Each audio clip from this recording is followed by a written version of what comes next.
A fitting goodbye to a hometown hero. People from all walks of life came together to salute Congressman John Lewis. He's now home in the district he served for decades. He was buried there yesterday at Southview Cemetery in Atlanta. He's now side by side with his wife Lillian, who died back in 2012. They were married for more than 40 years. For 6 days, the country honored Lewis a hero's farewell. And 11 Alive has been there every step of the way, from his hometown of Troy, Alabama, to his final resting place in Atlanta. Take a look.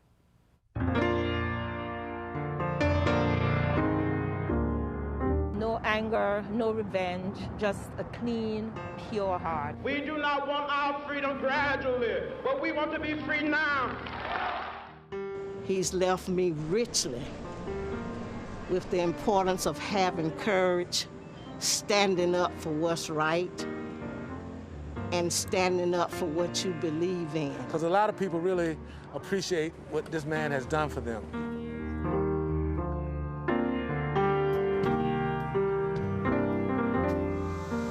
Thank you, Lord, that he was willing to get in the way. Thank you that he was willing to stir good trouble. He was not trying to get attention. If it got attention, that's fine. But he was not doing anything to get attention. He was just trying to do the right thing.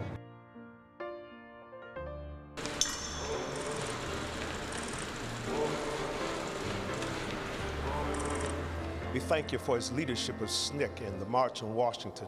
We thank you for how he was bloodied for us. I hope that we can carry the positive message that he had forward and build on that and look out for other people in our community. He's never forgotten where he's come from and the mission that he started on.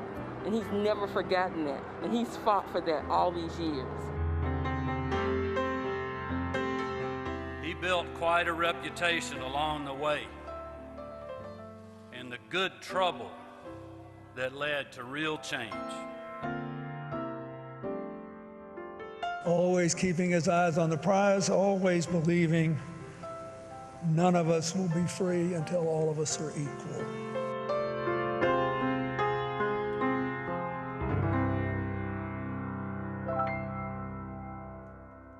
And if you truly want to honor the legacy of John Lewis, get out there and vote. Early voting in Georgia is going on until August 7th.